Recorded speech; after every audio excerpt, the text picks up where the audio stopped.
voalohany mikasika ny fanafihan-dahalo tany Beroroha zay nahafaty olona any amin'ny raiky amby telopolo raha tsy diso ny tenako dia nisy ny mpitandro filaminana maty tanatin'io.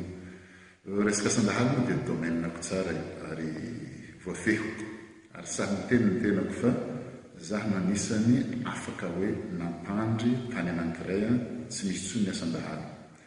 Miara-miora aloha amin'ny fianakaviany maty ary miara-miora koa amin'ny fianakaviantsika mpitandro filaminana zay tradoza tamin'io asan-dahalo io. Efa ela no tenenako hoe kalifevo sahala amina terroriste reo dahalo reo satria ny dahalo miterroriser population ka rehefa miterroriser malagasy izy dia raisy sahala amina terroriste. Ny anisan'ny tsy mahafoanan'izy io eo misy firaisana tsokombakomba tamin'ny mpitondra sasany indrindra fa ny olom-boafidy sasany zay mbola mitaizana io resaka asan-dahalo ka atsika mpitandro filaminana zany tsy tokony hitsitsy mihitsy amin'ireo dahalo reo fa tena kalifevo sahala amina terroriste izy ireo. Hitantsika ny any ivelany ka na Charlie Hebdo mpanao gazety mety reny nataon'ny frantsay reny nanaovany deuil national mihitsy fa maninona ary mpitandro filaminana voan'ny dahalo dia tsy misy deuil national ka zay zany mba anisan'ny fiangaviako amin'io mbola toizako hoe raisy sahala amina terroriste mihitsy io dahalo io fa raha tsy zany tsy foana io. Resaka Somamany io manamarina foana ny zavatra teneniko amin'ny famarotana tanindrazana. Efa niteny raha tsy mitandrina atsika dia tsy olo-tompony Madagasikara ity tsony tsika rehefa kelikely io zanaka ao ampianarinao io zafina ao ampianarinao io ampitso afaka ampitso tsy hanana lova olovainy tsony satria araka nefa niteneniko manana document be dia be zaho mikasika an'io, manana renseignement be dia be ny tenako mikasika an'io fa ny faritra manan-karena rehetrarehetra Madagasikara reto dia efa voafariparitra ny vahiny-dolo reo. Efa amidy ary mampalahelo ray isan-jato mba raisiny fitondrana amin'io resaka famarotana tany, famarotana resaka harena ambany tany. Raha manao foto-drafitr'asa ohatra ny filoham-pirenena 1 milliard no neny vahiny, 100 milliard no takalon'iny amin'ny harena ambany tany. Zerentsika Somamany io any amin'ny 40 taona izy mitrandraka azy nefa lalana kely tsy ampy 30 kilometatra no atakalony mpitondra amin'ilay vahiny. Zaho zany dia mbola mampatsiahy ihany ary mbola magnamafy fa ny rafitra ny tena olana amin'io resaka tany io. Ataovy aloha ny fandrafetana ny code minier mifanaraka tsara ny tombontsoantsika malagasy zay tsika vao miditra amin'io. Fa raha tsy zay dia amidy ambongadiny ny harena ny tena loza hoaterakin'io araka nefa niteneniko teo zanaka ny zafintsika mampalahelo tsy hisy harena hovantany intsony fa efa lasa ny vahiny. Zay mbola eo fa rehefa manangana usine reo vahin'ireo efa tafapetraka ny usine zay hoapetrana dia tsy maintsy hoarovana io. Eo voahiditra amin'izay ny miaramila ivelany hisaodisody aty antsika ty ka raha tsy nailo atsika mirafitra mamety atsika eto na ny tafika malagasy zany tsy afaka hifanandrina amin'ireo tafika avy any ivelan'ireo. Rehefa ny tany lasa ny vahiny, ny harena lasa ny vahiny, mazava ho azy zany fa ny vola ampelantanana dia efa tsy tompony tony Madagasikara tompony itsika ary ho lasa zanan-tany Madagasikara. Ary mampalahelo koa tsika mpitandro filaminana ihany no ampiasainy fitondrana mandeha miaro an'ireny vahiny reny mitrandraka sy mandroba ny harenantsika. Ary mahatonga ny asan-dahalo sy ny insécurité satria mandeha any ambanivohitra any mandehana manandrana mandeha ambanivohitra any fa ny vahiny rehetrarehetra mitrandraka any ambanivohitra any misy gendarme, misy polisy, misy miaramila asaina mandeha miaro an'ireny olona reny ka lasa levoaka malagasy indray tsisy mpiaro. Za aloha nino fa tsy ho atsika mpitandro filaminana no ho atao fitaovana entina hamaritra ny tanindrazantsika satria ny devizy ny mpitandro filaminana dia ho an'ny tanindrazana. Raha zao zavatra mitranga zao no mbola hitohy tsy ho ampy 2 taona 3 taona ho lafo Madagasikara ray manontolo dia manaingantsika mpitandro filaminana namana. Raha mbola tiantsika hipetraka ho antsika malagasy ny fiandrianam-pirenena aoka tsy handaikitsony enti ny mpitondra hiaro azy hamaritra tanindrazana. Zay le daleo entitra ny teloko amin'izay zavatra zay. Ka isika mpitandro filaminana ihany zany mbola mitazona n'le fitondrana hamaritra tanindrazana. Ny solution dia tsika mpitandro filaminana ihany no afaka hamahan'izao fikaikiaka ny vahoaka zay matahitra ny ho very tanindrazana zao. Mikasika ny kany hoe flagrant délit tamin'le resaka appel nataoko ina, appel amina tanàna maty Villemorte zay nataoko, ary ny antso ifampidinika eny amin'ny fokontany. Ny resaka barrage na ny resaka zavatra hafa ankoatran'izay aoka tsy ho assimilé amina appel nataoko. Raha ohatra ary ka nisy vakitrano, nisy fanorana trano na nisy zavatra hafa nataon'olona dia ho assimilé na ty amin'ny zavatra zay nataoko, décision politique zay décision mindraisin'ny madame le procureur iny fa tsy mifanaraka mihitsy amin'izany hoe définition na flagrant délit. Ohatra zao tamin'ny transition ny fananganana gouvernement teny amin'ny Carlington reny zao flagrant délit reny satria mbola tratrateny ry zareo nanangana le gouvernement teny amin'ny Carlington dia miraisy fotsiny. Ny rébellion teny Banivato, ny rébellion nataon'ny miaramila sasany teny Fort du Chêne reny zao en flagrant délit tsara reny satria tratra eny ambody io mbola tratrampanaovana le infraction le olona. Ity ndraisin'ny madame le procureur aty ny lehibe rehetrarehetra saika miala. Dikan'izay zany responsable tanteraka ny décision politique nyraisinao zany ianao madame le procureur, aingany atsika samby hoela veloleto fa ny tantara moaka hitsaratsika fa zany tsy maintsy ho avy ihany hiatrika anareo fa ny responsable rehetrarehetra na ny chef militaire tafiditra amin'io tsy hoe rehefa retirety ianao dia ho adino ny tantara hitsaratsika eny ihany. Isan-kerinandro fantatsika fa misy 50 kilona volamena mivoaka eny amin'ny aéroport Ivato zay avoakan'le tandapareto.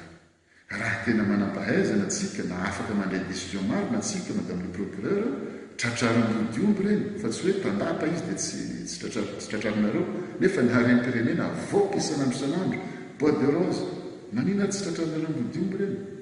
Efa misy aza ny fitoriana mikasika ny olona zay nanodikodina ny volam-panjakana tsy asiana tolona amiko zany dia complice zany ny tompon'andraikitra zay saisie d'office ninareo reny madame le procureur fa tsy raharahinareo reny satria matanjaka ny ao ambadikin'ireny ka tsy responsable zay amiko. Ka zay zany no resako momban'iny madame le procureur fa décision politique raisinao io dia raisy ohatran'ny farany fa atsika samby ela velogno eto. Ny solution hitako mety amin'izao olona rehetrarehetra zao dia ny fanaovana rafitra, ary zay no antsony rehetrarehetra mikasika ny fifidianana. Asio rafitra mifanaraka tsara amin'ny vahoaka malagasy ny tandrazantsika na avy any amin'ny fokontany na ny constitution novana resaka io problème minier io. Asio rafitra mazava tsara no mikasika ny minina mety tsara amintsika vahoaka malagasy, mety tsara Madagasikara, zay vao miditra amin'ny fampirarahana ny vahiny. Amin'ny antsika tsy manana ahiatsony amin'ilay mpitondra, efa io ny pourcentage io ny rafitra dia mandeha araka amin'ny tokony izy. Ny rafitra rehetrarehetra zany aoka no apetraka zay tsika vao mandroso amin'ny fampirarahana ny amin'ny velana.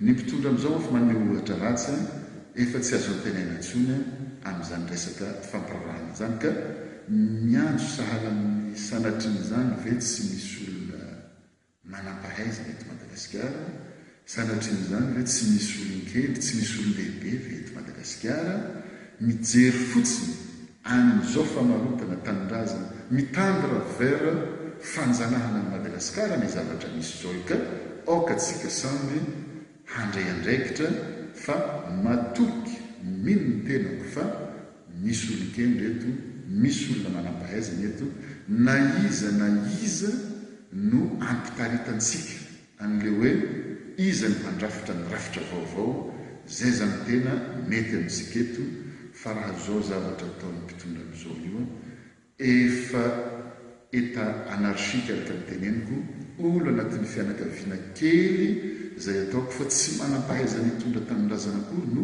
ekentsika malagasy rehetrarehetra hanao zay tany kibona ataoko fa tsy fitiavan-tanindrazana zay ka miraro no tenako tonga ny fetim-pirenena fa dia aingany antsika tsy verina voazanaka fa malagasy mandeha andraikitra no tokony hotsapa asio fionam-pirenena asio fandraisana andraikitra handrafitra ny rafitra vita ny rafitra miloson'ny fifidianana antsika.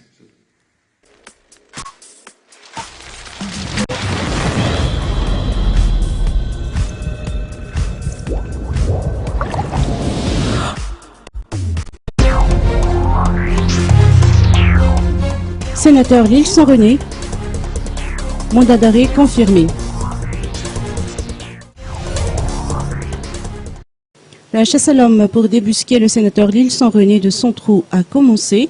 Les éléments des forces de l'ordre sont sur le qui-vive. La justice a confirmé l'existence d'un mandat d'arrêt contre ce parlementaire. Selon les explications, il est accusé d'atteinte à la sûreté de l'État, un délit qualifié d'extrêmement grave par le code pénal. Il est passible d'1 à 5 ans d'emprisonnement ferme, selon toujours les explications. Concernant la levée de l'immunité parlementaire du sénateur Lille sans René, avant le lancement d'un mandat d'arrêt, la justice a souligné que celle-ci n'a pas lieu d'être dans la mesure où l'on a établi le flagrant délit. Le professeur Honoré Rakoutman, président du Sénat, l'a confirmé aujourd'hui à la source. À l'heure actuelle, le mandat d'arrêt au nom du sénateur Lille sans René a été transmis auprès des postes de police et gendarmes. 9, 8, 7, 6, 5, 4, 3, 2, 1, 0. Mandat d'arrêt contre Lille sans illégal selon Christine Razanamassou. Le mandat d'arrêt lancé contre le sénateur Lille sans René est illégal, selon Christine Razanamassou, députée élue sous les couleurs du groupement MAPAR et ancien ministre de la Justice. Elle a souligné qu'avant toute procédure de ce type, il faudrait d'abord que l'immunité parlementaire du sénateur Lille sans soit levée. Oui, alors avant tout, le sénateur Lille sans René est protégé par l'immunité parlementaire. Ce qui implique qu'aucune poursuite ne pourrait être engagée en son encontre sans la levée de son immunité parlementaire sur demande du garde des Sceaux, ministre de la Justice, adressée au bureau permanent du Sénat. Jusqu'à maintenant, cette procédure n'a eu lieu que quand celui... Ah ben jusqu'à présent, si la procédure n'a pas encore été entamée ou n'a pas encore eu lieu, je ne vois pas la raison pour laquelle alors les autorités s'en prendront au sénateur Lille sans, sinon sous peine de atteinte à la liberté d'innocence, à la présomption d'innocence ou atteinte à la liberté des droits fondamentaux de l'homme et de surcroît d'un parlementaire.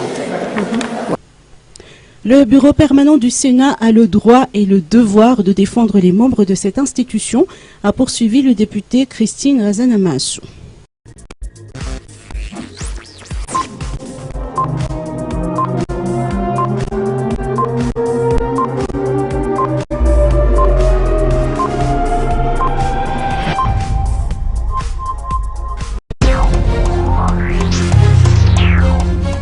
Avocat Lille sans René, flagrant délit rime avec arrestation. L'affaire Lille sans René tient en haleine son entourage, particulièrement sa famille et son avocat. Ce dernier a indiqué qu'il n'a pas encore été prévenu officiellement, donc n'a pas encore entre ses mains les documents attestant la sortie d'un mandat d'arrêt contre ce parlementaire.